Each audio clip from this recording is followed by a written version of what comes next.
एक ऊंची पहाड़ी पर विलो क्रीक के सोते हुए शहर को देखते हुए एक टूटा फूटा घर खड़ा था। लोग इसे फुसफुसाता हुआ घर कहते थे। यह बरसों से खाली पड़ा था, रहस्य और डर में डूबा हुआ। मिया और लुकास, दो साहसी 12 साल के बच्चे, अक्सर अपने साइकिल से घर के पास से गुजरते थे। हर बार जब वे ऐसा करते तो उनकी रीढ़ में सिहरन दौड़ जाती। वे दोनों डरे हुए थे और अजीब तरह से इसकी ओर खींचे चले जाते थे। एक धूप वाली दोपहर उन्होंने अपने डर का सामना करने का फैसला किया।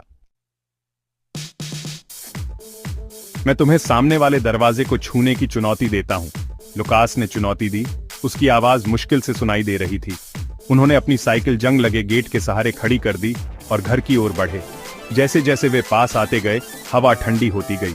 मिया ने अपनी रीढ़ में एक सिहरन महसूस की। उसने हिचकिचाते हुए हाथ बढ़ाया और पुराने ओक के दरवाजे पर दस्तक दी। यह एक कराहट के साथ खुल गया, जिससे एक अंधेरा और धूल भरा दालान दिखाई दिया। हेलो, मिया ने पुकारा। उसकी आवाज कांप रही थी।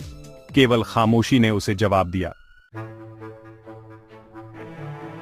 वे अंदर कदम रखा।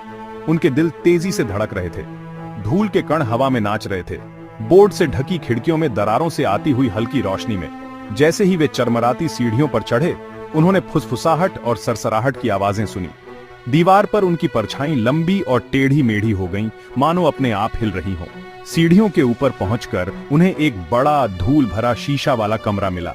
जैसे ही उन्होंने इसकी धुंधली गहराई में देखा, उनके प्रतिबिंब मुड़ने और बिगड़ने लगे। कमरे में परछाई जिंदा हो गईं, घूमती हुईं और लंबी पतली उंगलियों से उनकी ओर पहुंचती हुईं। घबराकर मिया और लुकास वापस भागे, अपने ही पैरों पर ठोकर खाते हुए। वे घर से भागे, परछाइयों और सर्द फुसफुसाहट से पीछा करते हुए। अपनी जेब में रखी मिठाइयों को याद करते हुए उन्होंने उन्हें दालान में फेंकना शुरू कर दिया, जिससे एक निशान बन गया। मीठे व्यवहारों से विचलित होकर परछाइयों ने उनका पीछा करना बंद कर दिया।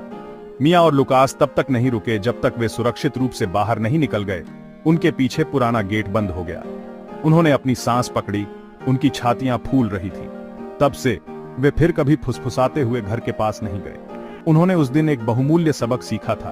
कुछ रहस्यों को अनछुए छोड़ देना ही बेहतर होता है।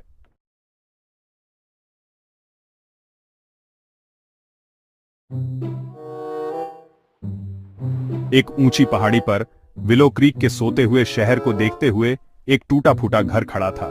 लोग इसे फुसफुसाता हुआ घर कहते थे। यह बरसों से खाली पड़ा था, रहस्य और डर में डूबा हुआ। मिया और लुकास, दो साहसी 12 साल के बच्चे, अक्सर अपने साइकिल